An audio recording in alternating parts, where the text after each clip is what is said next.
1 Yohanes 1 Yohanes bab 1. Apa yang telah wujud sejak mulanya, yang telah kami dengar, yang telah kami lihat, dan yang telah kami sentuh dengan tangan, itulah yang kami beritakan tentang firman yang memberi hidup. Hidup itu telah ditunjukkan.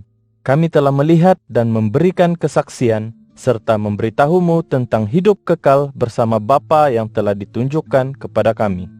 Kami memberitahumu apa yang telah kami lihat dan dengar, supaya kamu juga dapat bersaudara dengan kami. Sesungguhnya, kami hidup dalam keakraban dengan Bapa dan Anaknya Yesus Kristus. Kami menulis tentang segala ini kepadamu, supaya kebahagiaanmu sempurna. Inilah perutusan yang telah kami dengar daripadanya dan sampaikan kepadamu. Allah itu cahaya, dan sama sekali tiada kegelapan dalamnya. Sekiranya kita mengatakan bahwa kita hidup dalam keakraban dengannya, sedangkan kita melangkah dalam kegelapan, maka kita berdusta dan tidak mengamalkan kebenaran. Tetapi jika kita melangkah dalam cahaya, sebagaimana Allah wujud dalam cahaya, maka benar-benarlah kita hidup dalam persaudaraan satu sama lain, dan darah Yesus, Anaknya, menyucikan kita daripada segala dosa. Sekiranya kita mengatakan bahwa kita tidak berdosa, kita menipu diri kita sendiri, dan kebenaran tidak ada dalam diri kita. Tetapi jika kita mengakui dosa kita kepada Allah, Dia akan menepati janjinya dan berlaku adil. Dia akan mengampunkan dosa kita dan menyucikan kita daripada segala kesalahan.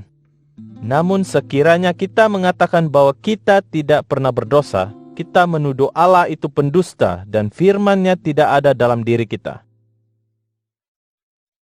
1 Yohanes bab 2. Anak-anakku, aku menuliskan hal-hal ini kepadamu supaya kamu tidak berbuat dosa. Akan tetapi, jika sesiapa berbuat dosa, kita mempunyai seorang pembela ke hadirat Bapa, yaitu Yesus Kristus yang benar itu. Dialah korban pendamaian bagi dosa kita, malah bukan dosa kita sahaja, tetapi dosa seluruh umat manusia. Jika kita taat akan perintah Allah, benarlah kita mengenalnya. Sekiranya seseorang berkata, "Aku mengenal Allah," tetapi tidak taat akan perintahnya, maka dia seorang pendusta dan kebenaran tidak ada dalam dirinya. Tetapi jika sesiapa taat akan firman Allah, maka sempurnalah kasih Allah di dalam orang itu. Dengan demikian, kita ketahui kita ada di dalam Dia. Sesiapa berkata bahwa dia tetap di dalam Allah, hendaklah dia menurut jejak langkah Kristus. Sahabat-sahabat yang kukasihi, perintah yang kutulis ini bukanlah perintah baru. Perintah ini perintah lama yang telah kamu terima dari mulanya. Perintah lama ini firman Allah yang telah kamu dengar. Namun demikian, perintah yang kutulis ini tetap baru. Kebenarannya ternyata pada diri Kristus dan dirimu. Ini disebabkan kegelapan hampir berlalu dan cahaya yang benar telah pun bersinar. Sesiapa yang berkata bahwa dia hidup dalam cahaya, tetapi dia benci akan saudaranya, maka dia tetap berada dalam kegelapan hingga sekarang. Sesiapa yang kasih akan saudaranya hidup dalam cahaya, dan dalam dirinya tidak ada sesuatu pun yang dapat membuatnya kecundang. Tetapi sesiapa yang benci akan saudaranya hidup dalam kegelapan. Dia melangkah dalam kegelapan dan tidak tahu kemana hala tujunya, karena kegelapan telah membutakannya. Anak-anakku, aku menulis kepadamu, karena dosamu telah diampunkan atas nama Kristus. Bapa-bapa, aku menulis kepadamu, karena kamu mengenal Dia yang telah wujud dari mulanya. Orang muda, aku menulis kepadamu, karena kamu telah menewaskan si Durjana. Anak-anakku, aku menulis kepadamu, karena kamu mengenal Bapa. Aku menulis kepadamu, Bapa-bapa, karena kamu mengenal Dia yang telah wujud dari mulanya. Aku menulis kepadamu, orang muda, karena imanmu kukuh. Kamu menaruh firman Allah dalam dirimu, dan kamu telah menewaskan si Durjana. Jangan kasihi dunia ini atau sesuatu di dalamnya. Jika seseorang mengasihi dunia ini, maka kasih terhadap Bapa tidak ada dalam dirinya. Segala yang ada di dunia ini, keinginan nafsu dan mata, serta segala keangkuhan hidup, bukanlah daripada Bapa, tetapi daripada dunia. Dunia dan segala hawa nafsu yang ada di dalamnya sedang lenyap, tetapi orang yang melakukan kehendak Allah akan kekal selama-lamanya. Anak-anakku, akhir zaman sudah hampir menjelang. Kamu telah diberitahu bahwa Dajjal, penentang Kristus itu, akan muncul. Sekarang pun telah muncul ramai orang yang menentang Kristus. Dengan demikian, kita tahu bahwa akhir zaman sudah hampir menjelang. Mereka telah memisahkan diri daripada kita, tetapi mereka sebenarnya bukanlah sebahagian daripada kita. Jika mereka benar-benar sebahagian daripada kita, tentulah mereka tetap bersama kita. Oleh itu, tindakan mereka memisahkan diri daripada kita menunjukkan ke semua mereka itu bukanlah benar-benar sebahagian daripada kita. Kamu telah menerima pengurapan daripada Yang Kudus, maka kamu mengenal kebenaran. Aku menulis kepadamu bukan kerana kamu tidak mengenal kebenaran, tetapi kerana kamu mengenalnya. Kamu juga tahu bahwa yang dusta tidak berasal daripada yang benar. Sesiapa yang mengatakan bahwa Yesus bukan Kristus, dialah pendusta. Orang itu tidak mengakui Bapa dan Anaknya, dan dialah Dajjal, penentang Kristus. Sesiapa yang tidak mengakui Anak, maka dia juga tidak mengakui Bapa. Sesiapa yang menerima Anak, maka dia juga menerima Bapa. Oleh yang demikian, pastikan perkabaran yang kamu dengar dari mulanya tetap ada di dalam dirimu. Jika perkabaran itu tetap ada di dalam dirimu, kamu akan sentiasa tetap di dalam Anak dan juga di dalam Bapa. Inilah yang dijanjikan kepada kita, yaitu hidup yang kekal. Aku menulis kepadamu tentang mereka yang hendak menyesatkanmu. Tetapi bagi kamu, pengurapan yang kamu terima daripadanya itu tetap ada dalam dirimu. Kamu tidak memerlukan ajaran daripada sesiapa pun, kerana Roh-Nya telah mengajar segalanya kepadamu, dan segalanya benar, tidak ada yang dusta. Oleh itu, tetaplah kamu di dalam Dia. Sekarang pun, hai anak-anakku, kamu harus tetap di dalamnya, supaya apabila Dia datang kelak, kita dapat menghadapnya dengan berani, tanpa rasa malu.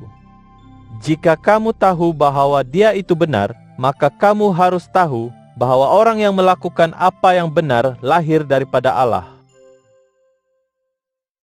1 Yohanes bab 3. Ketahuilah betapa kasihnya Bapa kepada kita sehingga kita disebut anak-anak Allah. Dan sememanglah begitu.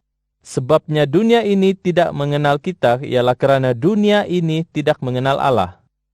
Sahabat-sahabat yang kukasihi, sekarang ini kita anak-anak Allah, tetapi belum nyata bagaimana keadaan kita kelak. Tetapi kita tahu bahwa apabila Kristus datang, kita akan menjadi sepertinya, kerana kita akan melihatnya dalam keadaannya yang sebenar. Sesiapa yang menaruh harapan ini kepada Kristus akan memelihara dirinya supaya suci, sebagaimana Kristus itu suci.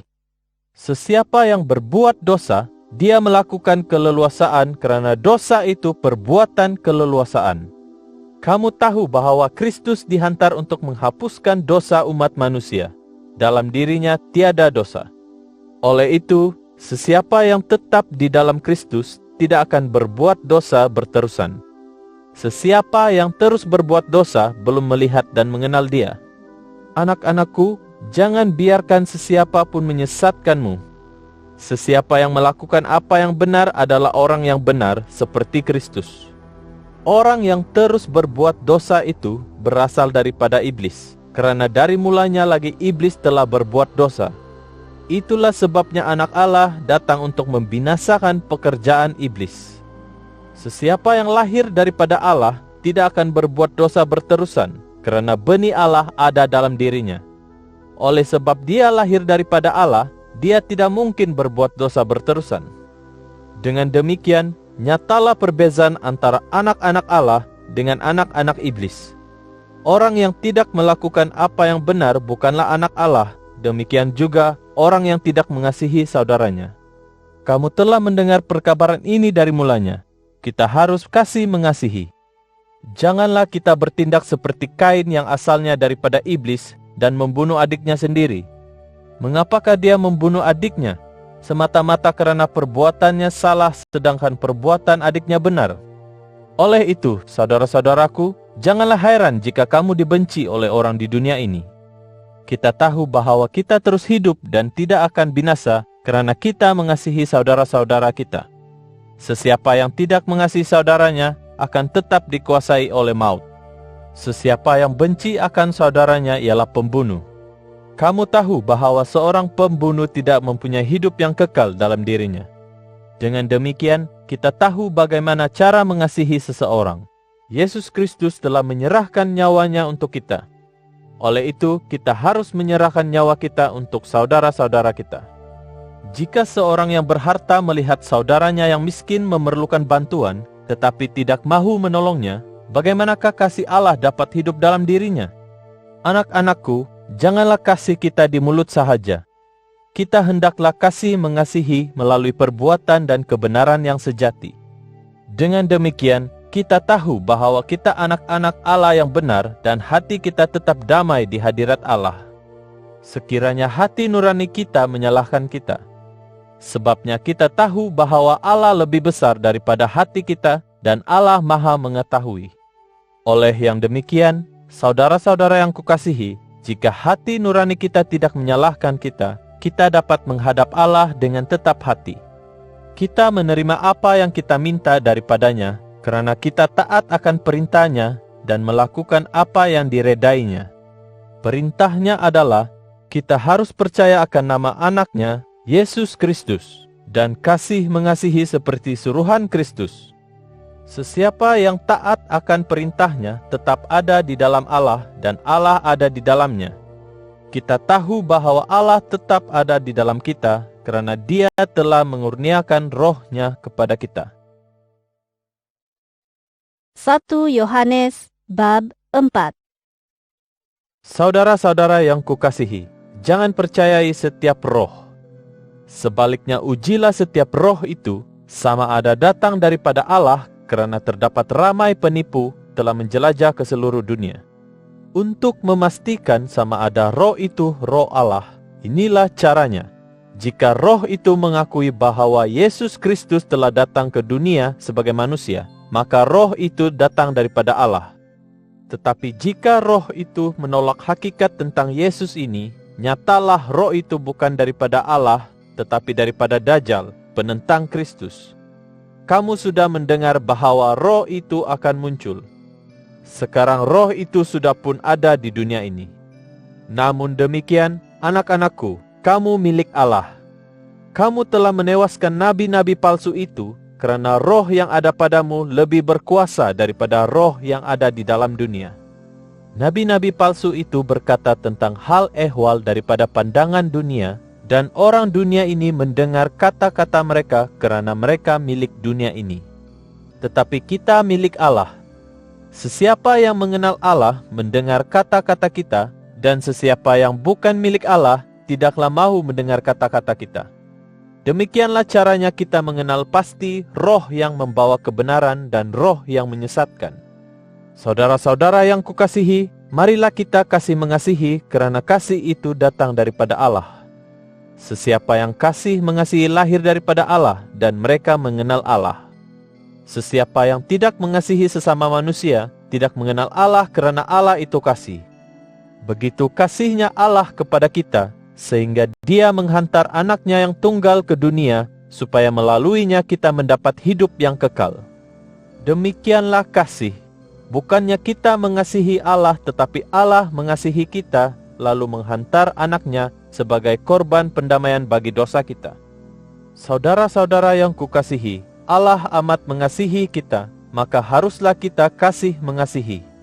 Tiada siapa pernah melihat Allah, tetapi jika kita kasih mengasihi, Allah tetap ada di dalam kita dan kasih-Nya disempurnakan di dalam diri kita. Oleh sebab Allah telah mengurniakan Roh-Nya kepada kita, tahulah kita bahwa kita tetap ada di dalam Allah dan Allah di dalam kita. Kami telah melihat anak dan menyebarkan berita bahwa Bapa telah menghantar anaknya sebagai Kristus, penyelamat dunia ini. Sesiapa yang mengakui Yesus itu anak Allah, nescaya Allah tetap di dalam orang itu, dan dia pun di dalam Allah. Kita tahu dan yakin sepenuh hati bahwa Allah mengasihi kita. Allah itu kasih. Sesiapa yang sentiasa mengasihi sesama manusia tetap ada di dalam Allah dan Allah tetap di dalam dia. Dengan cara ini, kasih disempurnakan dalam diri kita, supaya kita berani pada hari penghakiman nanti, karena hidup kita di dunia ini sama seperti hidup Kristus di dunia. Dalam kasih tidak ada ketakutan. Kasih yang sempurna menghilangkan segala rasa takut, karena ketakutan ada kaitan dengan hukuman. Dengan demikian, orang yang takut belum mengenal kasih yang sempurna. Kita mengasihi sesama manusia karena Tuhan terlebih dahulu mengasihi kita. Jika sesiapa berkata, "Aku mengasihi Allah," tetapi dia benci akan saudaranya, dia seorang pendusta. Jika dia tidak mengasihi saudaranya yang dapat dilihatnya, betapa dia mengasihi Allah yang tidak dapat dilihatnya? Kristus telah memberi kita perintah ini. Sesiapa yang mengasihi Allah, mesti mengasihi saudaranya juga. 1 Yohanes bab 5.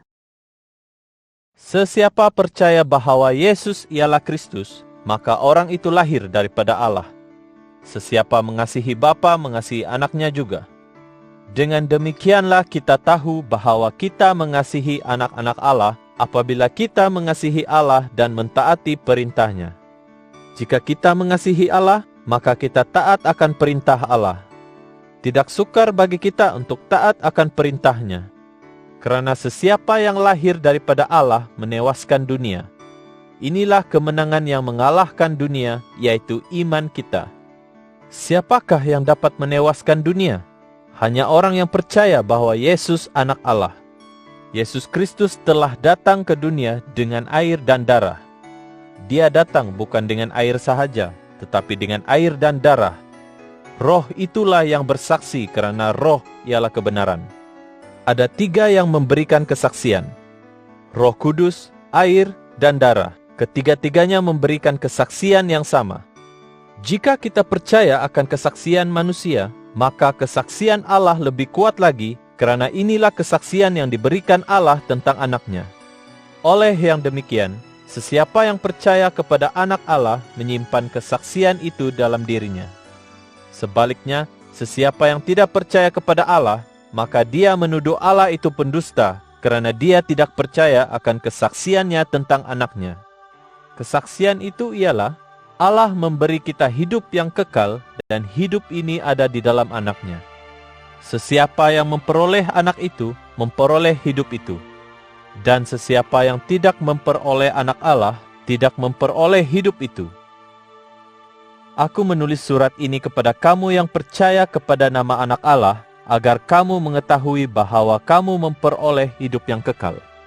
Kita dapat menghadap Allah dengan keyakinan bahwa Dia mengabulkan segala doa kita yang selaras dengan kehendak-Nya. Kita tahu bahwa Dia sentiasa mendengar permohonan kita ke hadirat-Nya. Kita tahu juga bahwa Dia mengurniakan apa yang kita minta daripadanya.